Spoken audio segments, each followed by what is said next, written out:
Charismatic നവീകരണം ഒത്തിരിയേറെ ആളുകളുടെ ജീവിതങ്ങളെ വളരെയേറെ ആഴത്തിൽ സ്പർശിച്ചു.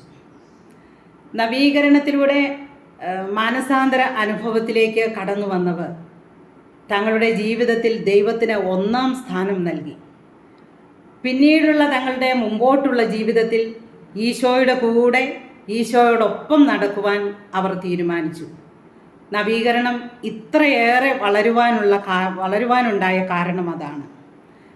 തങ്ങളുടെ വിളി തിരിച്ചറിഞ്ഞവർ തങ്ങളുടെ പ്രവർത്തന മണ്ഡലങ്ങളിൽ ഈ ലോകത്തോട് അല്പം പോലും കോംപ്രമൈസ് ചെയ്യാൻ തയ്യാറാകാതെ കർത്താവിന് വേണ്ടി ജീവിച്ചു. ഇങ്ങനെ കർത്താവിന് വേണ്ടി ജീവിക്കുന്നവരുടെ കൂട്ടത്തിലുള്ള ഒരു വ്യക്തിയാണ് പോൾ വിജയകുമാർ. ഗവൺമെൻറ് സെക്രട്ടേറിയറ്റിൽ അഡീഷണൽ സെക്രട്ടറി ടു ഗവൺമെൻറ് എന്ന പൊസിഷനിൽ ആയിരുന്ന വിജയകുമാരൻ നായർ ആണ് നമുക്കേവർക്കും സുപരിചിതനായ പോൾ വിജയകുമാർ. ഈ വിജയകുമാരൻ നായർ എങ്ങനെയാണ് തീഷ്ണമതിയായ പൗലോസ് ആയതെന്ന് നമുക്ക് അദ്ദേഹത്തെ ഒന്ന് കേൾക്കാം. ഒരു ഹൈന്ദവ കുടുംബത്തിൽ ജനിച്ച് ജീവിച്ച ഒരു വ്യക്തിയാണ് ഞാൻ. വിജയകുമാരൻ നായർ എന്നാണ് പേര്. എൻ്റെ ജീവിതത്തിലെ ഒത്തിരിയേറെ ക്ലേശങ്ങളും സാമ്പത്തിക ബുദ്ധിമുട്ടുകളും ഉണ്ടായി. പക്ഷേ പഠനത്തിന് തടസ്സം വരാത്ത രീതിയിൽ ഞാൻ കഠിനാധ്വാനം ചെയ്ത് ഒരു ജോലി നേടി വിവാഹം കഴിച്ച് 2 മക്കളുമായി. ഈ സമയത്തൊക്കെ എനിക്ക് ഇത്തിരിയേറെ ബലഹീനതകളും നിരാശയൊക്കെ ഉണ്ടായിരുന്നത് കൊണ്ട് ഞാൻ കൂടുതലായിട്ട് ദൈവത്തിൽ ആശ്രയിക്കുന്ന ഒരു ജീവിതശൈലിയിലേക്ക് കടന്നു വന്നു. ഒരു ഹൈന്ദവനായിരുന്നത് കൊണ്ട് സാധാരണ ഒരു ഹൈന്ദവൻ ചെയ്യുന്ന തരത്തിലുള്ള നേർച്ച കാഴ്ചകളും തീർത്ഥാടനങ്ങളും ഒക്കെ ആയിട്ടായിരുന്നു എൻ്റെ ജീവിതം. പക്ഷേ എനിക്ക് കാര്യമായ ഒരു വിടുതലൊന്നും അവിടെ ലഭിക്കാൻ സാധിച്ചില്ല. ഞാനൊരു അവസ്ഥ എത്തിയപ്പോൾ ജോലിക്ക് പോകാൻ പോലും കഴിയാതെ, പടി കയറാൻ കഴിയാതെ, നടക്കാനാകാതെ ഞാൻ എല്ലാം അവധിയെടുത്ത് വീട്ടിൽ വിശ്രമിക്കുന്ന അവസ്ഥയുണ്ടായി. ഈ സമയത്ത് ഒരു ക്രിസ്തീയ സഹോദരൻ, എൻ്റെ ഒരു സുഹൃത്ത്, എന്നെ അന്വേഷിച്ച് വീട്ടിൽ വന്നു. ആ സമയത്ത് അദ്ദേഹം പല കാര്യങ്ങൾ പറയുന്ന കൂട്ടത്തിൽ എനിക്കൊരു ഉപദേശം നൽകുന്നു. ഡിവൈൻ ധ്യാന കേന്ദ്രത്തിൽ പോയി ഒരു ധ്യാനം കൂടിയാൽ എൻ്റെ അവസ്ഥകൾക്കെല്ലാം മാറ്റം വരുമെന്ന് പറഞ്ഞ് അദ്ദേഹത്തിൻ്റെ അനുഭവങ്ങളും എന്നോട് പറയുകയുണ്ടായി. ഇതെന്നെ സ്പർശിച്ചു. ഞാനിന്ന് തയ്യാറായി. 1997 ആരംഭത്തിൽ ഞാൻ ഡിവൈൻ ധ്യാന കേന്ദ്രത്തിലേക്ക് പോയി ധ്യാനത്തിൽ പങ്കെടുത്തു. അവിടെ കേട്ട ദൈവവചനങ്ങളെല്ലാം എൻ്റെ ഹൃദയത്തെ പ്രകാശിപ്പിക്കുവാനായിട്ട് തുടങ്ങി. അരവിന്ദാക്ഷങ്ങനെ ഉൾപ്പെടെയുള്ള സാക്ഷ്യങ്ങൾ എന്നെ വല്ലാതെ സ്പർശിച്ചു. ഞാൻ ദൈവസന്നിധിയിൽ എളിമപ്പെട്ട് മാനസാന്തരപ്പെട്ട് ഹൃദയം തുറന്നു അവിടുത്തെ വചനങ്ങളെല്ലാം സ്വീകരിച്ചു കൊണ്ടിരുന്നു. ആ സമയത്ത് എൻ്റെ പേര് വെളിപ്പെടുത്തിക്കൊണ്ട് തന്നെ അവിടെ നിന്ന് എനിക്ക് രോഗസൗഖ്യം ഉണ്ടായി. അത് ഉറപ്പാക്കാൻ വേണ്ടി ഞാൻ അവിടെ വെച്ച് തന്നെ ഒരു ദിവസം ഒരു പരീക്ഷണം വന്നോണം അവിടുത്തെ ഒരു ബഹുനില കെട്ടിടത്തിൻ്റെ മുകളിലേക്ക് കയറി നോക്കി. യാതൊരു ക്ലേശങ്ങളും ഇല്ലാതെ മുകളിലെത്താൻ പറ്റി. അത് എനിക്ക് സൗഖ്യം ലഭിച്ചു എന്ന് ഉറപ്പാക്കി ദൈവത്തിന് നന്ദി പറഞ്ഞ് സന്തോഷത്തോടെ ഞാൻ ഈശോനാഥനും രക്ഷകനുമായി സ്വീകരിച്ച് ഏറ്റുപറഞ്ഞുകൊണ്ട് മടങ്ങി. തുടർന്നുള്ള ദിവസങ്ങളിലും എനിക്ക് അനേകം അത്ഭുതകരമായ ദൈവീയ സ്പർശനത്തിൻ്റെ സംഭവങ്ങളുണ്ടായി. മടക്കയാത്രയിൽ പോലും ഞാൻ ഭവനത്തിൽ വലിയ സന്തോഷത്തോടെ എത്തിച്ചേർന്ന് ജീവിത പങ്കാളിയോടും മക്കളോടും എൻ്റെ അനുഭവം പങ്കുവച്ചു. അവരും വിശ്വാസത്തിലേക്ക് കടന്നു വന്നു. പിന്നെ ഞാൻ തിരുവചനം വായിക്കുവാനും പ്രാർത്ഥിക്കുവാനും അനേകരുടെ മുന്നിൽ ബന്ധുക്കളുടെയും സഹപ്രവർത്തകരുടെയും മുമ്പിലൊക്കെ ഈശോയ്ക്ക് സാക്ഷ്യം നൽകുവാനുമായിട്ട് തുടങ്ങി. തുടർന്നൊരു കൂട്ടായ്മയുമായിട്ട് പ്രവർത്തിക്കാനുള്ള അവസരം ഉണ്ടായി. അങ്ങനെ 1 വർഷത്തോളം കഴിയവേ ഒരു ദിവസം എൻ്റെ ഭവനത്തിൽ വെച്ചൊരു പ്രാർത്ഥനാ കൂട്ടായ്മ നടക്കവേ പ്രാർത്ഥനാ കൂട്ടായ്മയുടെ ലീഡർ എന്നോട് തിരുവചനം തുറന്ന് സന്ദേശം എടുക്കുവാൻ പറഞ്ഞു. അപ്പോഴെനിക്ക് കിട്ടിയത് അപ്പസ്തോല പ്രവർത്തനം 22-ാം അധ്യായം 16-ാം തിരുവചനമാണ്. ഇനി എന്തിനു കാത്തിരിക്കുന്നു, എഴുന്നേറ്റ് സ്നാനം സ്വീകരിക്കുക. അതേ സാവൂളിന് ലഭിച്ച അതേ വചനം വളരെ പെട്ടെന്ന് തന്നെ ജ്ഞാനസ്നാനം സ്വീകരിക്കാനുള്ള സാഹചര്യങ്ങൾ ഒരുക്കപ്പെട്ടു. ഞാനും ജീവിത പങ്കാളി 2 മക്കളും ഒരേ ദിവസം സ്നാനം സ്വീകരിച്ചുകൊണ്ട് കത്തോലിക്ക സഭയുടെ ഭാഗമായിട്ട് മാറി.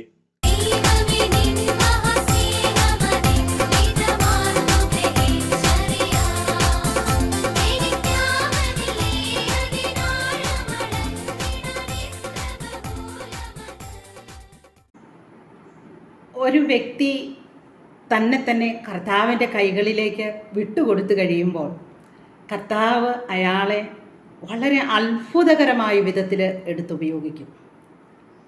പോൾ വിജയകുമാർ, താങ്കളെ കർത്താവ് ഏതു വിധത്തിലാണ് ഉപയോഗിക്കുന്നത് എന്നൊന്ന് വ്യക്തമാക്കാമോ? 1997 വിശ്വാസം സ്വീകരിച്ച നാൾ മുതൽ ഇന്ന് വരെ ഇടവേളയില്ലാതെ കർത്താവിൻ്റെ വേലയിൽ വ്യാപരിക്കാനുള്ള അവസരങ്ങൾ കർത്താവ് തന്നുകൊണ്ടിരിക്കുന്നു. തിരുവനന്തപുരം സോണിൻ്റെ സർവീസ് ടീം മെമ്പറായിട്ട് 4 ടേമിൽ തിരഞ്ഞെടുക്കപ്പെടുകയുണ്ടായി. ഒരിക്കൽ കോർഡിനേറ്ററായിട്ട് ആയിരുന്നു. അതുമായിട്ട് ബന്ധപ്പെട്ടുള്ള എല്ലാ ശുശ്രൂഷകളിലും സജീവമായിട്ട് വ്യാപരിക്കാൻ കർത്താവ് സഹായിച്ചു. തുടർന്ന് KCST ബഹുമാനപ്പെട്ട സെബാസ്റ്റ്യൻ കറിയപ്പള്ളി അച്ഛൻ്റെ നേതൃത്വത്തിലുള്ള KCSTയിൽ 3 വർഷം പ്രവർത്തിച്ചു. വർഗീസ് മുണ്ടയ്ക്കൽ അച്ഛൻ്റെ നേതൃത്വത്തിലുള്ള KCCRSTയിൽ 3 വർഷം പ്രവർത്തിച്ചു. ഈ കാലഘട്ടത്തിൽ കേരളത്തിലുടനീളം നെയ്യാറ്റിൻകര മുതൽ കാസർഗോഡ് വരെയുള്ള എല്ലാ സോണുകളിലേക്കും കടന്നു പോകുവാൻ ശുശ്രൂഷകളിൽ പങ്കാളിയാകുവാനും കർത്താവിനെ അനുഗ്രഹിച്ചു. ഇപ്പോൾ നിലവിലുള്ള KCSCയിലെയും അംഗമാണ്. അതിനായി കഴിയുന്നത്ര അധ്വാനിച്ചു കൊണ്ടിരിക്കുകയാണ്. മുമ്പ് എനിക്ക് ഇത്തിരി സാഹിത്യവാസനയും എഴുതാനുള്ള കഴിവുമൊക്കെ ഉണ്ടായിരുന്നു. വിശ്വാസം സ്വീകരിക്കുന്നതിന് മുമ്പ് ഞാനത് പത്രമാസികകളിൽ എഴുതുന്നതിന് ഉപയോഗിച്ചുകൊണ്ടിരിക്കുകയായിരുന്നു. എന്നാൽ വിശ്വാസം സ്വീകരിച്ച നാളുകളിൽ ഞാൻ കർത്താവിന് വാക്ക് കൊടുത്തു, ഇനി ഒരിക്കലും ലോകത്തിന് വേണ്ടി എഴുതുകയില്ല, എന്തെങ്കിലും എഴുതിയാൽ അത് കർത്താവ് അങ്ങയുടെ നാമത്തിൻ്റെ മഹത്വത്തിന് വേണ്ടി മാത്രമായിരിക്കുമെന്ന് ഞാൻ പറഞ്ഞ് അന്ന് എഴുത്ത് അവസാനിപ്പിച്ചു. എന്നാൽ സെബാസ്റ്റ്യൻ കറിയപ്പള്ളി അച്ഛൻ ഒരു ദിവസം പെട്ടെന്ന് ഞാൻ ജീവജ്വാലയ്ക്ക് വേണ്ടി എഴുതാൻ തുടങ്ങണമെന്ന് പറഞ്ഞു. എൻ്റെ സാഹിത്യ അഭിരുചിയെ പറ്റിയോ എൻ്റെ ഇഷ്ടങ്ങളെ പറ്റിയോ കർത്താവിന് കൊടുത്ത വാക്കിനെ പറ്റിയോ ഒന്നും അച്ഛൻ അറിഞ്ഞുകൂടായിരുന്നെങ്കിലും അച്ഛൻ അങ്ങനെ പറഞ്ഞപ്പോൾ അത് ദൈവസ്വരമാണെന്ന് തിരിച്ചറിഞ്ഞുകൊണ്ട് ഞാൻ ആ മേഖലയിൽ പ്രവർത്തിക്കാൻ തുടങ്ങി. അങ്ങനെ ജീവജ്വാലയ്ക്ക് വേണ്ടി എഴുതുന്നു. ദൈവം കരുണയോടെ അത് തുടർന്ന് കൊണ്ടുവരാനുള്ള കൃപ നൽകിയിരിക്കുന്നു. നാളിതുവരെ എഴുതിയ ലേഖനങ്ങളുടെ 2 സമാഹാരങ്ങൾ പുസ്തക രൂപത്തിൽ ഇറക്കാനും കർത്താവ് അനുഗ്രഹിച്ചു. പിന്നെ കാരിസ് ഇന്ത്യയിലും എഴുതാറുണ്ട്. അങ്ങനെ കർത്താവ് നിരന്തരമായിട്ട് എന്നെ ഉപയോഗിച്ചുകൊണ്ടിരിക്കുന്ന നന്ദി നിറഞ്ഞ ഹൃദയത്തിൽ നിന്നുള്ള ഒരു ഏറ്റുപറച്ചിലായിട്ട് അല്ലെങ്കിൽ സാക്ഷ്യമായിട്ടും കൂടി ഞാനിത് ഇവിടെ പറയുന്നു. Praise the Lord.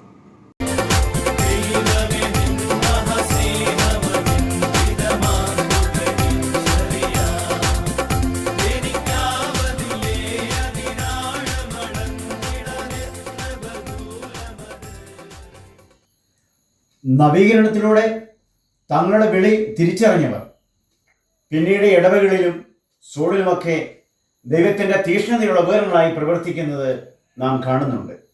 നമുക്കടുത്ത് ജോർജ് തുമ്പിളിമുട്ടിലിനെ പരിചയപ്പെടാം. അദ്ദേഹം ഇടുക്കി കട്ടപ്പന സോൺ 1 ആയിരിക്കുമ്പോഴും പിന്നീട് ഇടുക്കി സോൺ രൂപപ്പെട്ട് കഴിഞ്ഞപ്പോഴും പലതവണ സോണിൻ്റെ കോർഡിനേറ്ററായി പ്രവർത്തിച്ചിട്ടുണ്ട്. മാത്രമല്ല പ്രാർത്ഥനാ ഗ്രൂപ്പ് മുതൽ KCSC വരെ പല കാലങ്ങളിൽ പല സമയങ്ങളിൽ ശുശ്രൂഷ ചെയ്യാൻ അദ്ദേഹത്തിന് ദൈവം നിയോഗിച്ചിട്ടുണ്ട്. പ്രിയമുള്ളവരെ, അപകർഷത എൻ്റെ കൂടപ്പിറപ്പാണ്. ഒരു ദരിദ്ര കുടുംബത്തിലാണ് ഞാൻ ജനിച്ചത്. അമ്മ ഇടത്തരം കുടുംബത്തിലെ അംഗമാണ്. എൻ്റെ വിദ്യാഭ്യാസകാലം ഭൂരിഭാഗവും ഞാൻ അമ്മ വീട്ടിലായിരുന്നു. സമൂഹത്തിൽ നിന്നും സഭയിൽ നിന്നും ഞാൻ ധാരാളം നിന്ദനങ്ങളും അപമാനങ്ങളും ഏൽക്കേണ്ടി വന്നിട്ടുണ്ട്.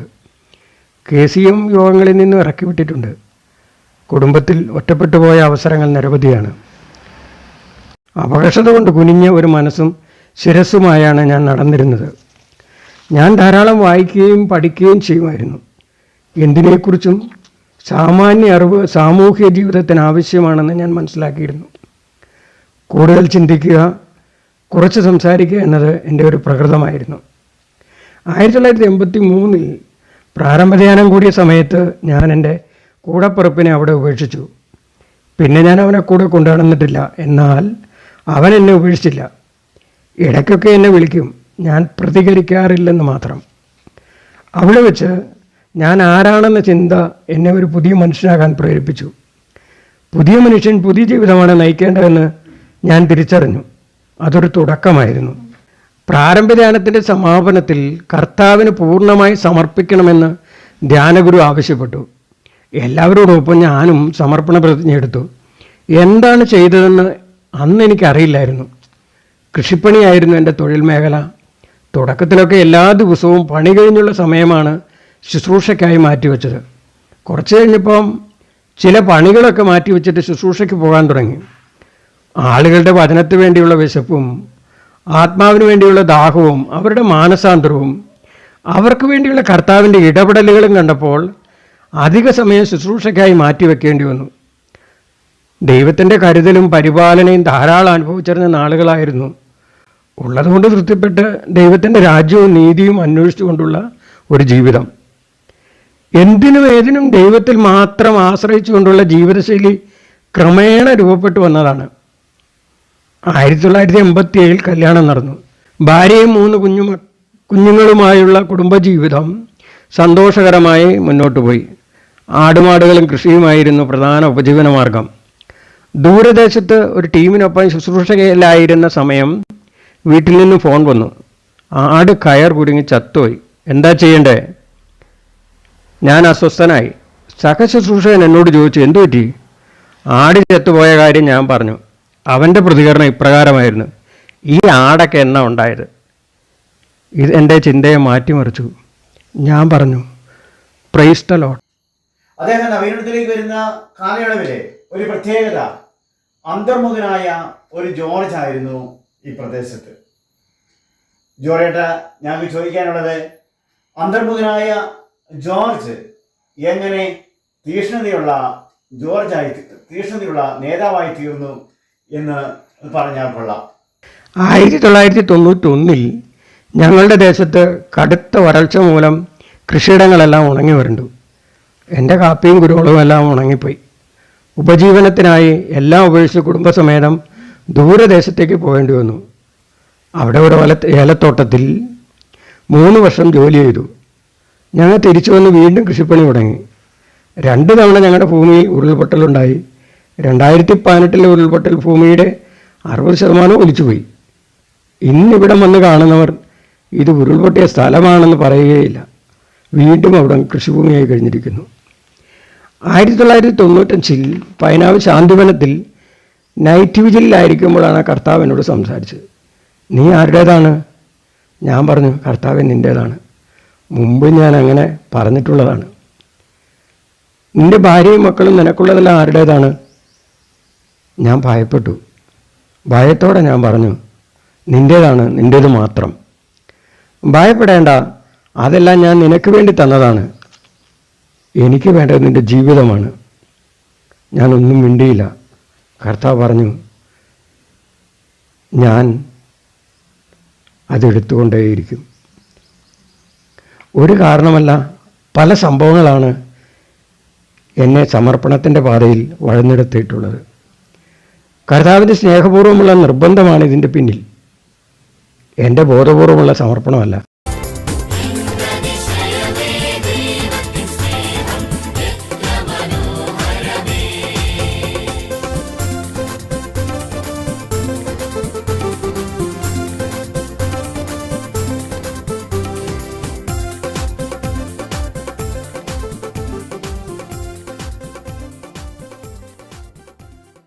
നമുക്കറിയാം, വളരെ സ്മാർട്ടായ വ്യക്തിത്വങ്ങളെയാണ് ബിസിനസ് എക്സിക്യൂട്ടീവ് ആയി അപ്പോയിൻറ്റ് ചെയ്യുക. മാത്യു തെളിയത്ത്, ഒരു ബിസിനസ് എക്സിക്യൂട്ടീവായ താങ്കൾ എങ്ങനെയാണ് കർത്താവിൻ്റെ എക്സിക്യൂട്ടീവായത്?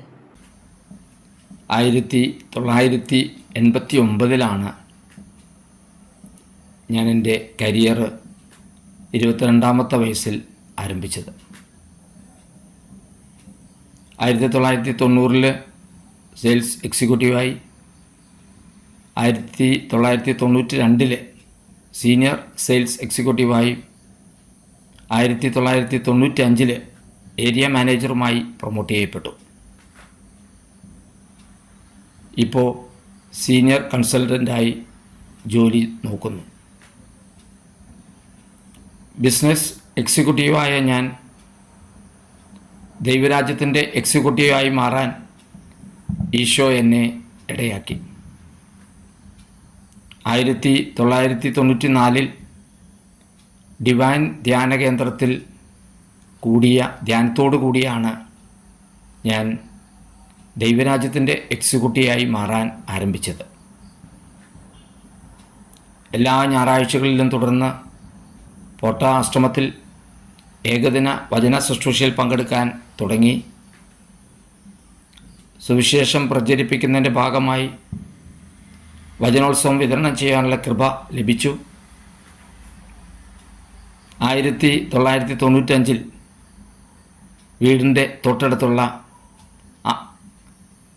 കപ്പൂച്ചൻ ആശ്രമത്തിൽ രാത്രി 8 മുതൽ 9 മണി വരെ ഒരു പ്രാർത്ഥനാ കൂട്ടായ്മ ജോലി ചെയ്യുന്ന വ്യക്തികൾക്കും കൂടെ ഉദ്ദേശിച്ച് രൂപീകരിക്കുവാൻ ഇടവന്നു. 1995 അവസാനത്തിൽ ആലുവായിൽ സബ് സോൺ സർവീസ് ടീം രൂപീകരിക്കുവാൻ കൂടിയ കൂട്ടായ്മയിൽ പങ്കെടുത്ത എന്നെ കോർഡിനേറ്ററായി തിരഞ്ഞെടുക്കപ്പെട്ടു. തുടർന്ന് 1 വർഷത്തിനു ശേഷം സോണൽ സർവീസ് ടീമിലേക്ക് കോപ്റ്റ് ചെയ്യപ്പെട്ടു. തുടർന്ന് നടന്ന സോണൽ റീകോൺസ്റ്റിറ്റ്യൂഷനിൽ സോണിൻ്റെ കോർഡിനേറ്ററുമായും തിരഞ്ഞെടുക്കപ്പെട്ടു. രണ്ടാമത്തെ ടേമും വീണ്ടും ഞാൻ സോണിൻ്റെ കോർഡിനേറ്ററായി തിരഞ്ഞെടുക്കപ്പെട്ടു. തുടർന്ന് സബ് റീജിയൻ്റെ കോർഡിനേറ്ററായി 1 ടേം ശുശ്രൂഷ ചെയ്യുവാനും ഇടവന്നു. ഒപ്പം സുവിശേഷം പ്രചരിപ്പിക്കാൻ എനിക്കുള്ള താല്പര്യവും മാർക്കറ്റിംഗ് രംഗത്തുള്ള പരിചയവും മുൻനിർത്തി എന്നെ അന്നത്തെ KST ചെയർമാൻ ബഹുമാനപ്പെട്ട സൈമൺ അച്ഛൻ സർക്കുലേഷൻ മാനേജറായി നിയമിച്ചു. പിന്നീട് ജെയിംസ് കക്കുഴിയച്ഛൻ 3 വർഷം ജീവിജാലയുടെ സർക്കുലേഷൻ മാനേജറായി തുടരാൻ ആവശ്യപ്പെട്ടു. പിന്നീട് ഉത്തരവാദിത്തം ഏറ്റെടുത്ത KCCയുടെ ചെയർമാനായ ബഹുമാനപ്പെട്ട നരുതൂക്കിലച്ഛൻ എന്നോട് തുടരാൻ ആവശ്യപ്പെട്ടു. 1 വർഷം കൂടി ഞാൻ ആ ഉത്തരവാദിത്തം നിർവഹിച്ചു. ഈ കാലഘട്ടത്തിൽ എൻ്റെ വ്യക്തിപരമായ ജീവിതത്തിൽ കുറച്ച് മാറ്റങ്ങളുണ്ടായി. ആലുവായിൽ നിന്നും എൻ്റെയും ഭാര്യയുടെയും ജോലി സംബന്ധമായ കാര്യങ്ങൾ മൂലം പിള്ളേരുടെ പഠനവുമായി ബന്ധപ്പെട്ടുകൊണ്ട് ഞങ്ങൾ അങ്കമാലിയിലേക്ക് താമസം മാറ്റി.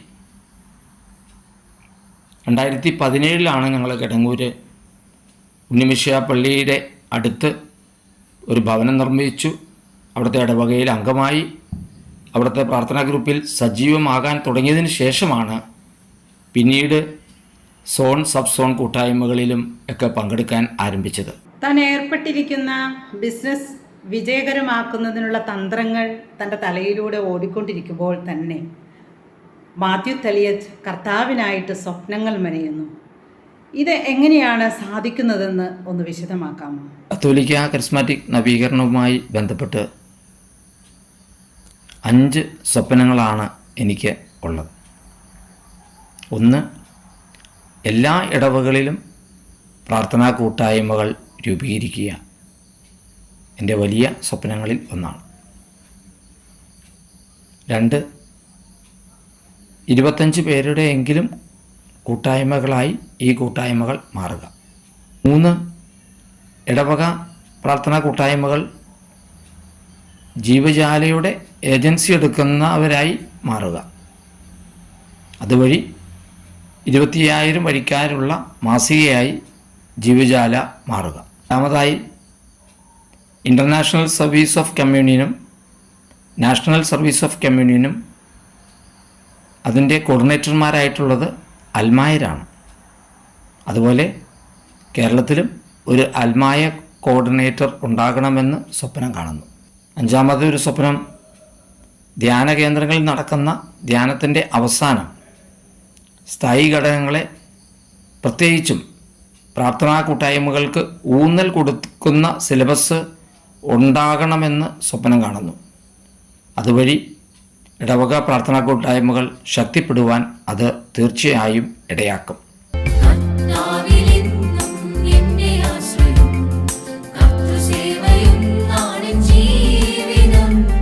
നഷ്ടമോ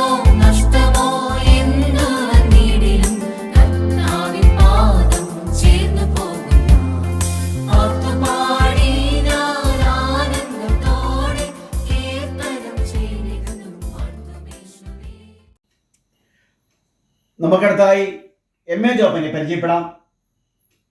എറണാകുളം സോണിൻ്റെ കോർഡിനേറ്ററായും KST വൈസ് ചെയർമാനായും NST മെമ്പറായിട്ടുമൊക്കെ തീഷ്ണതയോടുകൂടി പ്രവർത്തിച്ചിട്ടുള്ള ആളാണ് MA ജോപ്പൻ. ഞങ്ങൾക്ക് ചോദിക്കാനുള്ളത്, MA ജോപ്പൻ യുവത്വത്തിലെ കർത്താവിനെ എങ്ങനെ സ്വന്തമാക്കി? അതെ, യുവത്വത്തിൽ തന്നെ ഈശോയെ അനുഭവിച്ചറിയാനുള്ള ഭാഗ്യം എനിക്ക് ലഭിച്ചു. ദൈവത്തോട് ആഴമായ വിശ്വാസവും സ്നേഹമുള്ള എൻ്റെ മാതാപിതാക്കളാണ് എന്നെ അതിന് സഹായിച്ചത്. അവരുടെ പ്രേരണയിലാണ് ഞങ്ങളുടെ ഇടവിൽ നടന്ന കരിസ്മാറ്റിക് ധ്യാനത്തിൽ ഞാൻ പങ്കെടുക്കുന്നത്. KSTയുടെ ആദ്യത്തെ ചെയർമാനായിരുന്ന ബഹുമാനപ്പെട്ട ജോസഫ് കിഴക്കടനച്ചനും സെക്രട്ടറി ആയിരുന്ന പോൾ ലന്തപ്പുറമച്ചനുമാണ് ധ്യാനം നയിച്ചത്. എന്നിൽ വലിയ മാറ്റങ്ങളൊന്നും സംഭവിക്കില്ല എന്ന ചിന്തയിലാണ് ഞാൻ ധ്യാനത്തിനായിരിക്കുക. കാരണം വലിയ പ്രശ്നങ്ങളോ യുവത്വത്തിൻ്റെതായ ദുശ്ശീലങ്ങളൊന്നും എനിക്കുണ്ടായിരുന്നില്ല.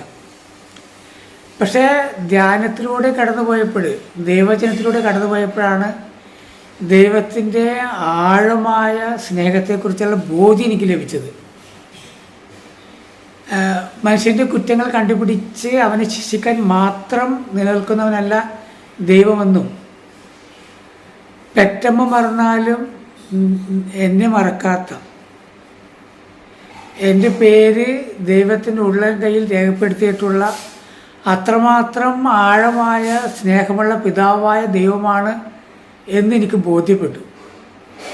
മാത്രമല്ല, ഒരു ക്രിസ്ത്യാനിയായിട്ട് ചുമ്മാ ജീവിച്ചു പോകേണ്ടവനല്ലെന്നും ക്രിസ്തുവിനെ ഏതവസരത്തിലും സാക്ഷ്യം വഹിക്കേണ്ടവനുമാണെന്നുള്ള ബോധ്യം ലഭിച്ചു. പിന്നീട് പ്രാർത്ഥന കൂട്ടായ്മയാണ് എന്നെ അതിന് സഹായിച്ചത്. ഞങ്ങളുടെ ലീഡറുടെ നിർദ്ദേശപ്രകാരം എറണാകുളത്ത് വെച്ച് നടക്കുന്ന ഒരു യുവജന കോൺഫറൻസിൽ ഞാൻ പങ്കെടുക്കുകയുണ്ടായി. അവിടെ വെച്ചാണ് മണവാളനച്ചനെ പരിചയപ്പെടുന്നത്. അതൊരു എൻ്റെ നവീനത്തിൻ്റെ വഴിത്തിരിവാണ്. പിന്നീട് ഇന്നത്തെ പറവൂര്, കോട്ടപ്പുറം, കൂന്മാവ് സബ്സം ഉൾക്കൊള്ളുന്ന പറവൂർ യൂണിറ്റിൻ്റെ അസിസ്റ്റൻറ്റ് ലീഡറായിട്ട് അച്ഛനിലൂടെ ദൈവം എന്നെ നിയോഗിച്ചു. അന്ന് എറണാകുളം സോണിൻ്റെ അതിർത്തി ആലപ്പുഴ മുതൽ കൊരട്ടി വരെയാണ്. ഞങ്ങൾ പറവൂർ യൂണിറ്റിൽ ഒരുപാട് ഇടവകളുണ്ട്. പ്രാർത്ഥനകൾക്ക് വളരെ കുറച്ച് മാത്രമേ ഉള്ളൂ. അപ്പോൾ ഞങ്ങൾ വളരെ കാര്യമായിട്ട് പ്രവർത്തിച്ചു. ഒരുപാട് പേരുടെ സഹായം കിട്ടി. അതോടൊപ്പം തന്നെ മണവാളനച്ചൻ സ്നേഹനിലയത്തിലെ കൂട്ടായ്മയിലേക്ക് എന്നെ വിളിച്ചു. അവിടെ എല്ലാ യൂണിറ്റിൻ്റെയും പാസ്റ്റർ അച്ഛന്മാരും ലീഡർമാരും പങ്കെടുക്കുന്ന കൂട്ടായ്മയാണ്. അതിന് ചില ഉത്തരവാദിത്തമൊക്കെ അച്ഛനെ ഏൽപ്പിച്ചു. അത് ആ കരിസ്മാറ്റിക് നഗരത്തെ നിലനിൽക്കാനുള്ള ഒരു വലിയ പ്രേരണയായി. കൂടാതെ തൻ്റെ ജീവിതത്തിലുടനീളം കർത്താവിനായി കഠിനാധ്വാനം ചെയ്യുന്നതിന് പിന്നിലെ രഹസ്യം ഞങ്ങളോടൊന്ന് പങ്കുവച്ചാൽ നന്നായിരുന്നു. രഹസ്യം മറ്റൊന്നുമല്ല, ഏതവസ്ഥയിലും ഏതവസരത്തിലും ഈശോയ്ക്ക് വേണ്ടി സാക്ഷ്യം വഹിക്കണമെന്നുള്ള ആഴമായൊരു ബോധ്യം ആ ധ്യാനത്തിലൂടെ എനിക്ക് ലഭിച്ചിരുന്നു. സ്നേഹനിലയം കൂട്ടായ്മ അത് എറണാകുളം സോണിൻ്റെ ആലപ്പുഴ മുതൽ കൊരട്ടി വരെയുള്ള യൂണിറ്റ് ലീഡർമാരുടെയും അനിമേറ്റച്ചന്മാരുടെയും കൂട്ടായ്മയാണ്. അതിലേക്ക് മണവാളനച്ചൻ എന്നെ വിളിച്ചു. അതിന് ചില ഉത്തരവാദിത്തങ്ങൾ ഏൽപ്പിക്കുകയും ചെയ്തു. പിന്നീട് എറണാകുളം സോണിലെ ജീസസിൻ്റെ ഷെയറിംഗ് ഗ്രൂപ്പിലേക്കും പങ്കെടുക്കാനുള്ള അവസരം ഉണ്ടായി.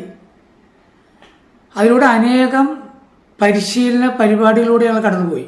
ഇങ്ങോട്ട് ഓൾ കേരള തലത്തിലും സോണ തലത്തിലുള്ള ഒരുപാട് ട്രെയിനിങ് പ്രോഗ്രാം. നന്ദിയോട് ഓർക്കുന്നത് എഡ്വേർഡ് സാറിനെയാണ്. എഡ്ചേട്ടൻ ഒത്തിരി സമയം ഞങ്ങൾക്ക് വേണ്ടി സമയം മാറ്റിവെക്കുമായിരുന്നു. ഒരുപാട് പരിശീലനത്തിലൂടെ ഞങ്ങൾ കടന്നുപോയി. അതോടൊപ്പം തന്നെ ടീമുകളായിരുന്ന KK ജോസഫും മാത്തച്ഛൻ, സ്റ്റെഫിനിയൊക്ക. മണവാളത്തിന് ശേഷം പുതിയടത്തച്ഛനും പിന്നീട് ഉപ്പാണിയച്ഛനും ആനിമേറ്ററായിട്ട് വന്നു. ആ സമയത്ത് 4 വർഷം ഞാൻ എറണാകുളം സോണിൻ്റെ ജിസ്യൂത്തിൻ്റെ കോർഡിനേറ്ററായിരുന്നു. ഞങ്ങൾ അനേകം ഇടവകളിൽ, എനിക്ക് 100-ൽ പരം ഇടവകളിൽ യൂത്ത് എൻകൗണ്ടർ പ്രോഗ്രാം നടത്തി. ഹാഫ് ഡേയും ഫുൾ ഡേയും അടക്കം അനേകം യുവജനങ്ങൾ ഞങ്ങളുടെ ആ പ്രവൃത്തി മൂലം ജേവയിലേക്ക് വന്നു. എല്ലാ മാസം കൂടുന്ന കൂട്ടായ്മയിൽ അനേകം പേര് പങ്കെടുക്കുകയുണ്ടായി. ഈവൻ കമ്പനിയിൽ പോലും ഫെസിലിറ്റിയിൽ പോലും ഞങ്ങളുടെ പ്രവർത്തനം കണ്ടിട്ട്, ഞങ്ങളുടെ സാക്ഷ്യം കണ്ടിട്ട് കുറേ പേരൊക്കെ അതിൽ ജോയിൻ ചെയ്യുകയുണ്ടായി. പിന്നീടാണ് ജെയിംസ് അബ്രഹാം സാറിനെ പരിചയപ്പെടുന്നത്. സാറിനെ എനിക്ക് എൻ്റെ എൽഡറായിട്ട് ലഭിക്കാനുള്ള ഭാഗ്യമുണ്ടായി. ഒരു മെച്ചോർഡ് ലീഡർ എങ്ങനെയായിരിക്കണമെന്നൊക്കെ എന്നെ പഠിപ്പിച്ചത് സാറാണ്. എന്നെ സംബന്ധിച്ചോളം ഈശോയാണ് ഒരു കാര്യം ഏൽപ്പിച്ചതെന്നുള്ള ഒരു ഉത്തമ ബോധ്യമുണ്ടെങ്കിൽ എത്ര കഷ്ടപ്പെട്ടാലും, എത്ര ബുദ്ധിമുട്ടേണ്ടി വന്നാലും, എത്ര സാമ്പത്തിക നഷ്ടമുണ്ടായാൽ പോലും അതതിൻ്റെ പൂർണ്ണത എത്തിക്കാനായിട്ട് കഠിനമായ പ്രയത്നം ചെയ്യും. എൻ്റെ രീതിയാണ്. അതിൻ്റെ ഭാഗമായിട്ടാണ് ഞാൻ ഇന്നിപ്പോൾ ഈ കോൺഫറൻസിൽ പങ്കെടുക്കാൻ കഴിയാത്ത അവസ്ഥ ഉണ്ടായിട്ടുള്ളത്. കാരണം എൻ്റെ ഇടവകയിൽ ഇപ്പോൾ തിരുനാൾ നടക്കുകയാണ്. അതോടൊപ്പം തന്നെ ഇടവക ദിനവും കൂടി നടക്കുകയാണ്. ഞാനാണ് ആ ഇടവകയുടെ ഫാമിലി യൂണിറ്റിൻ്റെ കേന്ദ്ര സമിതി ലീഡർ. അതുകൊണ്ട് ഒത്തിരി ഉത്തരവാദിത്തം എനിക്കവിടെ ഉണ്ട്. പക്ഷേ തമ്പുരാൻ ഓരോ കാര്യത്തിലും വളരെ കൃത്യമായി കൈപിടിച്ച് മുന്നോട്ട് നയിക്കുന്നുള്ള ബോധ്യം ഓരോ സമയത്തും ലഭിക്കുന്നതുകൊണ്ട് മുന്നോട്ട് പോകാൻ കഴിയുന്നു.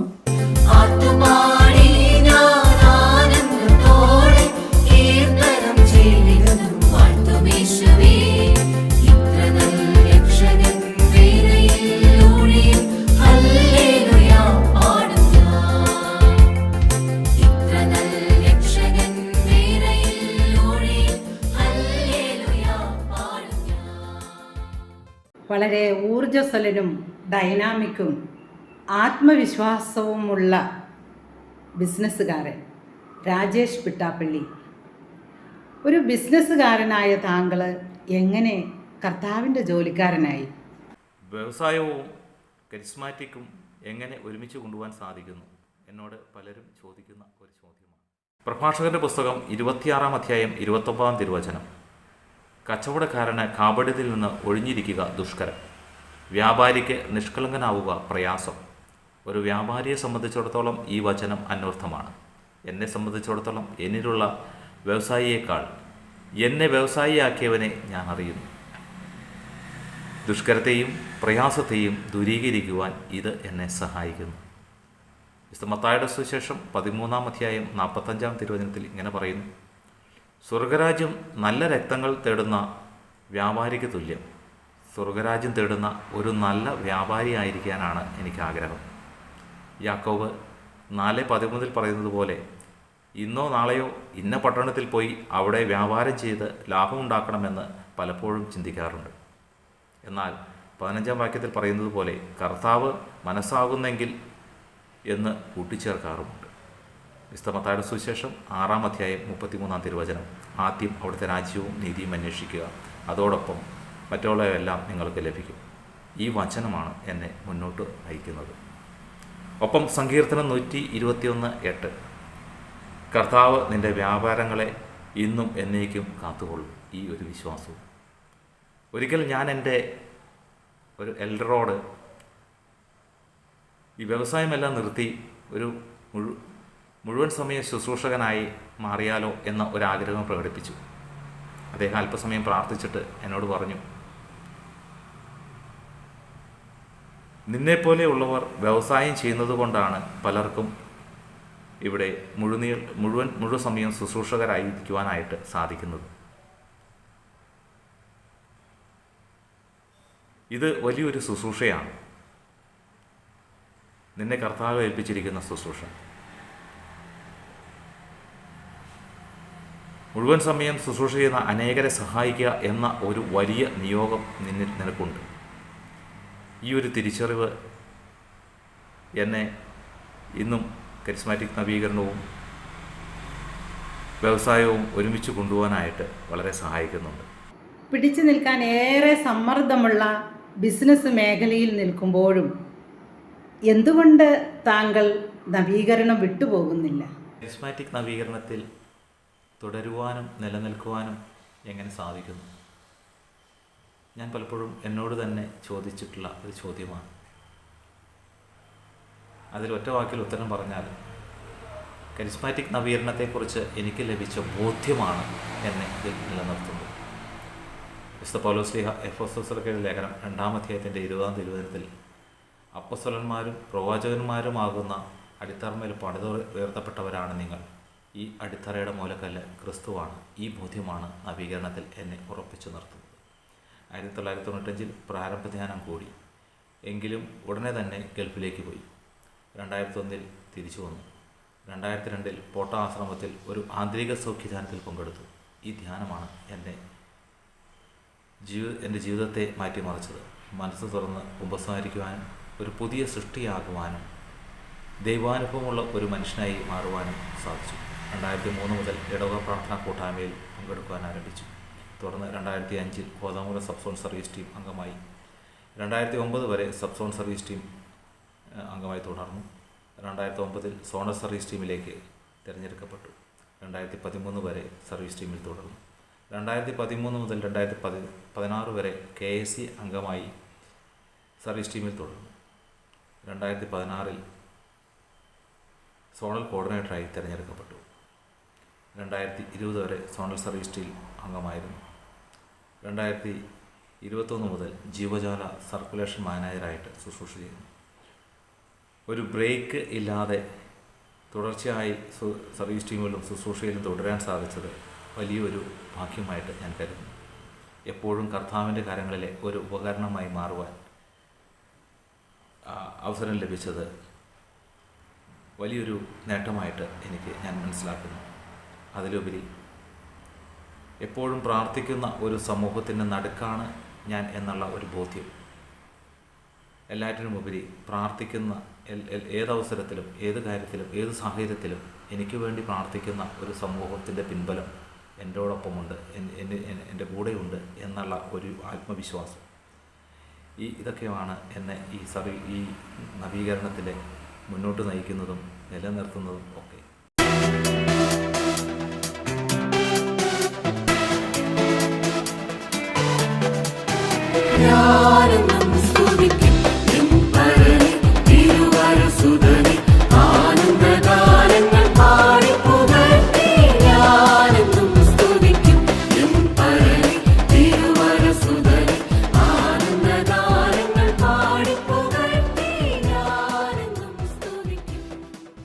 നമുക്ക് തുടർന്ന് മാനന്തവാടിയിലുള്ള പോളിയേട്ടനെ പരിചയപ്പെടാം.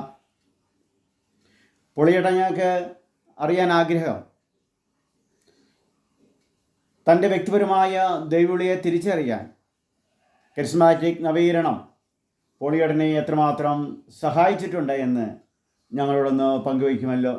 യെശയ്യാ 49:16 തിരുവചനം, ഇതാ നിന്നെ ഞാൻ എൻ്റെ ഉള്ളംകൈയിൽ രേഖപ്പെടുത്തിയിരിക്കുന്നു എന്ന തിരുവചനത്തിൻ്റെ അഭിഷേകത്തിൽ നിറഞ്ഞ് 1991 ബഹുമാനപ്പെട്ട ഫാദർ പോൾ മുണ്ടോളിക്കലച്ചൻ നടത്തിയ ഒരു യുവജന ധ്യാനത്തിലേക്ക് കടന്നു വരുവാനും ആ ധ്യാനത്തിൽ വെച്ച് എന്നെ സ്പർശിച്ച വചനം ഇതാണ്. യെശയ്യാ 49:16. ആ വചനത്തിൻ്റെ അഭിഷേകത്തിൽ നിറഞ്ഞു പോകുന്നുണ്ട്. നിന്നെക്കുറിച്ചൊരു പ്ലാനും പദ്ധതിയും എൻ്റെ മനസ്സിലുണ്ട്. നിൻ്റെ നാശത്തിനല്ല, നിൻ്റെ ക്ഷേമത്തിനുള്ള പദ്ധതി എന്ന ആ ഒരു ദൈവവചനത്തിൻ്റെ ആഴത്തിൽ എന്നെക്കുറിച്ചുള്ള ദൈവവിളിയെക്കുറിച്ചുള്ള ഒരു ചിന്തയും അതിനെക്കുറിച്ചുള്ള ദൈവത്തിൻ്റെ ഒരു പദ്ധതിയും എനിക്ക് തിരിച്ചറിയാൻ കഴിയും. തുടർന്ന് യുവജന ധ്യാനങ്ങളിലും ക്രിസ്ത്യൻ ധ്യാനങ്ങളിലും അതോടൊപ്പം ക്യാമ്പസ് മിനിസ്ട്രിയിലുമൊക്കെ ചേർന്ന് മധ്യസ്ഥ പ്രാർത്ഥന നടത്തുവാനും അനേകം ഇടവകകളിൽ ഇവാഞ്ചലൈസേഷൻ ടീമോട് ചേർന്ന് ശുശ്രൂഷ ചെയ്യുവാനും ദൈവം എന്നെ ഒരുക്കി. ഇങ്ങനെ ഒരു ശുശ്രൂഷയിലേക്ക് ഞാൻ പോകുമ്പോൾ എൻ്റെ ചെറുപ്രായത്തിൽ തന്നെ ദൈവം എനിക്ക് ഒത്തിരി അവസരങ്ങൾ നൽകി. ഈ ഒരു വിളി, നവീകരണ രംഗത്തേക്കുള്ള എൻ്റെ വിളി എൻ്റെ വ്യക്തി ജീവിതത്തിലും എൻ്റെ കുടുംബ ജീവിതത്തിലും എൻ്റെ ശുശ്രൂഷ രംഗത്തുമൊക്കെ എനിക്ക് കൂടുതൽ തീക്ഷ്ണതയും അഭിഷേകമൊക്കെ നൽകി ദൈവം എന്നെ മുന്നോട്ട് നയിച്ചു. സുവിശേഷം പ്രസംഗിക്കുന്നവരുടെ പാദങ്ങൾ എത്ര മനോഹരം. സുവിശേഷം പ്രസംഗിക്കുന്നില്ലെങ്കിൽ എനിക്ക് ദുരിതം, അതിൽ എനിക്ക് അഹംഭാവത്തിന് വകയില്ല. അത് എൻ്റെ കടമയാണ് നല്ല ബോധ്യത്തോട് നിന്നുകൊണ്ട് ഈ കഴിഞ്ഞ ഏതാനും വർഷങ്ങളിൽ ദൈവവചനത്തിൻ്റെ ശുശ്രൂഷകനാകുവാൻ സോണിലും സബ് സോണിലും ഇടവകകളിലും അതുപോലെ തന്നെ അനേകം വ്യക്തികളോട് സുവിശേഷം പറയുവാനായിട്ട് ദൈവം എന്നെ നിയോഗിച്ചു. എന്നെ കൂടാതെ നിങ്ങൾക്കൊന്നും ചെയ്യാൻ കഴിയുകയില്ല. നിങ്ങൾ ആദ്യം അവിടുത്തെ രാജ്യവും നീതിയും അന്വേഷിക്കുക, ബാക്കിയുള്ളതെല്ലാം ദൈവം കൂട്ടിച്ചേർത്ത് നൽകപ്പെടും. ഈ വചനത്തിൻ്റെ ശക്തിയിൽ ആശ്രയിച്ചുകൊണ്ട് അനേകം ശുശ്രൂഷകൾ ഏറ്റെടുക്കുവാനും ഇടവകൾക്ക് സോണിനും സബ് സോണിനും ഒക്കെ വേണ്ടി പ്രവർത്തിക്കുവാനും എൻ്റെ സമയവും സമ്പത്തും കഴിവും ആരോഗ്യവും ഒക്കെ ഉപയോഗിക്കുവാനും ദൈവം അനുവദിച്ചു. അതുവഴി യാതൊരു നഷ്ടവും എൻ്റെ കുടുംബത്തിലോ എൻ്റെ മക്കൾക്കോ അല്ലെങ്കിൽ ഞാനുമായി ബന്ധപ്പെട്ട മേഖലയിലോ ഇല്ല. ആത്മീയവും ഭൗതികവുമായിട്ട് ദൈവം എന്നെ ഉയർത്തി. പ്രത്യേകമായിട്ടും അനേകം വ്യക്തികളിൽ കരിസ്മാറ്റിക് നവീകരണം വരുത്തുന്ന വലിയ മാറ്റങ്ങൾ കണ്ടുകൊണ്ടാണ് ഞാൻ ഈ നവീകരണ രംഗത്തേക്ക് കടന്നു വന്നത്. അനേകം ആത്മാക്കളുടെ രക്ഷയ്ക്ക് വേണ്ടി പ്രാർത്ഥിക്കുവാൻ, ദിവികാരുടെ സന്നിധിയിൽ ഇരുന്ന ഓരോ ശുശ്രൂഷകൾക്കും വേണ്ടി പ്രാർത്ഥിച്ച് ദൈവത്തോട് ആലോചന ചോദിക്കാൻ, ദൈവമേ ഈ സമൂഹത്തെ ഈ ഒരു കൂട്ടായ്മയെ നയിക്കുവാൻ വേണ്ട ജ്ഞാനം നൽകണമേ എന്ന ദിവികാരൻ്റെ സന്നിധിയിൽ പ്രാർത്ഥിച്ചത് വഴി അനേകം ശുശ്രൂഷകൾ ഓരോ ദിവസവും ദൈവം ക്രമപ്പെടുത്തുന്നു. അനേകം വ്യക്തികളെ, യുവജനങ്ങളെ, കുടുംബങ്ങളെ, പ്രത്യേകിച്ചും ദമ്പതികളെയും അതുപോലെയുള്ള ആത്മീയ ശുശ്രൂഷകളിൽ തളർന്നു കിടക്കുന്ന അനേകരെ കൈപിടിച്ചുയർത്തുവാനും LSS ശുശ്രൂഷ വഴി അനേകം കുടുംബങ്ങളെയും വ്യക്തികളെയും അതോടൊപ്പം യുവജനങ്ങളെയും LSS ശുശ്രൂഷ നൽകാനും ഒക്കെ ദൈവം എന്നെ ഉപയോഗിച്ചു. ദൈവത്തിൻ്റെ കൃപയാൽ നിറഞ്ഞ ഈ ഒരു കരിസ്മാറ്റിക് നവീകരണം എനിക്ക് അനുഗ്രഹമായി തീർന്നു. മാത്രമല്ല ഈ ഒരു മേഖലയിൽ പ്രവർത്തിച്ചത് വഴി ഞാനും എൻ്റെ മക്കളും എൻ്റെ കുടുംബവും ഒക്കെ അനുഗ്രഹിക്കപ്പെടുന്നതായി കാണുവാനായിട്ടും എനിക്ക് കഴിഞ്ഞു.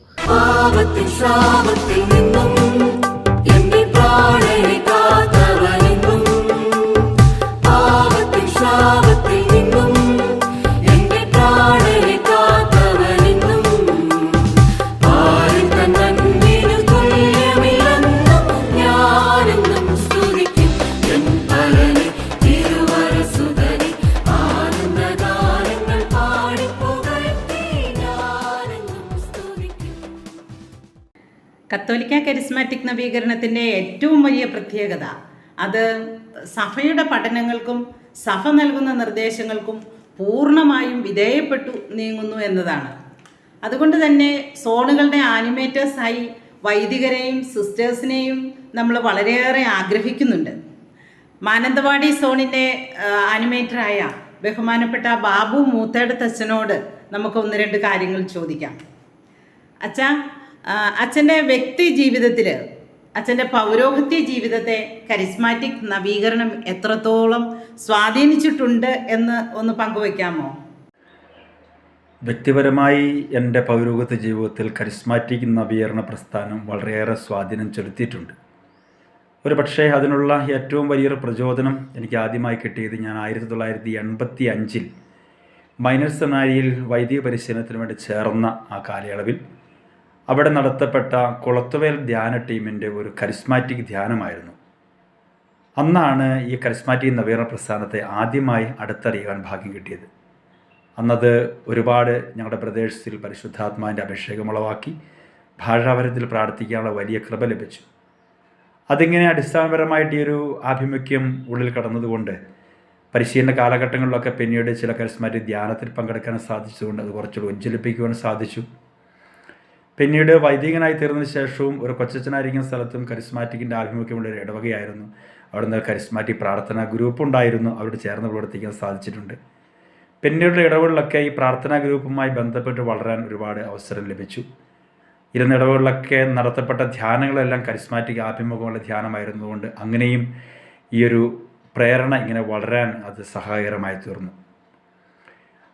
ഇടയിലുള്ളൊരു കാലയളവിലാണ് അഭിവന്ദ്യ പിതാവ് എന്നെ മാനന്തവാടി രൂപത്തിലെ സീവൻ ധ്യാന കേന്ദ്രത്തിൻ്റെ ഡയറക്ടറായിട്ട് നിയമിക്കുന്നത്. അതിനുവേണ്ടി പിതാവിനോട് പറഞ്ഞൊരു കാര്യം, അച്ഛന് ഇങ്ങനെയുള്ള കാര്യങ്ങളിൽ വലിയ താല്പര്യമുള്ളതായിട്ട് ഞാൻ കണ്ടിട്ടുണ്ട്, അതുകൊണ്ടാണ് അച്ഛനെ ഞാൻ ഇതിൻ്റെ കാര്യം ചുമതലപ്പെടുത്തുക എന്ന്. ആ ഒരു കാലയളവിൽ തന്നെ മാനന്തവാടി സോണിൻ്റെ ചുമതല കൂടി വഹിക്കേണ്ടതായിട്ട് വന്നു.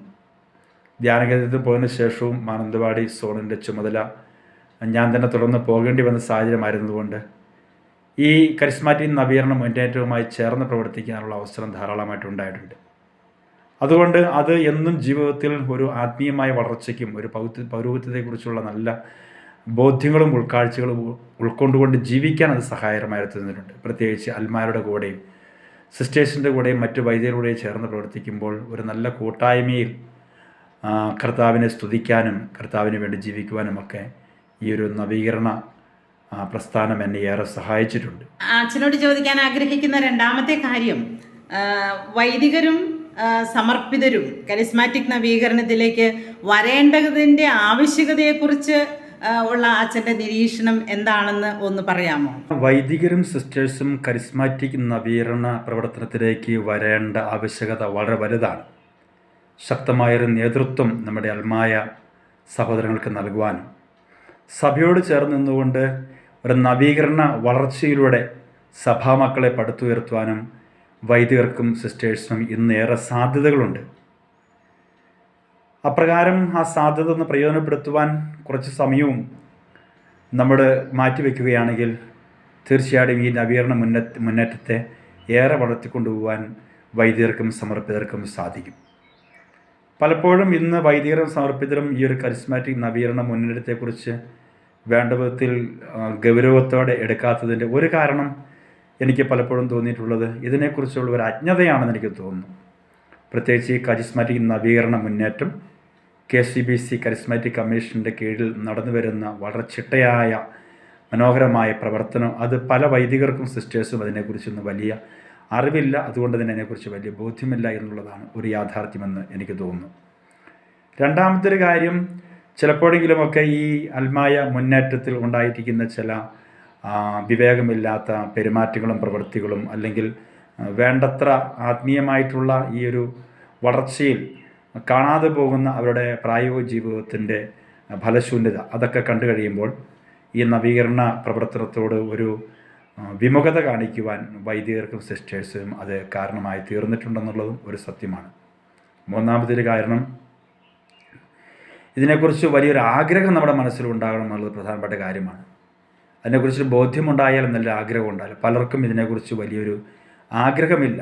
സാധാരണ നമ്മളെ ഏൽപ്പിച്ചിരിക്കുന്ന പൗരോഹിത്യ ശുശ്രൂഷയും അതുമായി ബന്ധപ്പെട്ട അതിൻ്റെ പ്രവർത്തനങ്ങളും എന്നതിനേക്കാൾ അപ്പുറത്ത് ഈ ഒരു നവീകരണ പ്രവർത്തനം അജപാലന പ്രവർത്തനത്തിലും ഒപ്പം സന്യസ്തരുടെ പ്രവർത്തനത്തിലുമൊക്കെ ഏറെ സഹായിക്കും എന്നുള്ള ഒരു ബോധ്യം അവർക്കുണ്ടെങ്കിൽ ഒരു നല്ല ആഗ്രഹത്തോടെ ഈ ഒരു കരിസ്മാറ്റിക് നവീകരണ പ്രവർത്തനത്തെ സ്നേഹിക്കാനും അതിനെ വളർത്താനും സാധിക്കുമെന്നാണ് എനിക്ക് അതിനെക്കുറിച്ച് തോന്നിയിട്ടുള്ള 2-3 നിരീക്ഷണങ്ങൾ.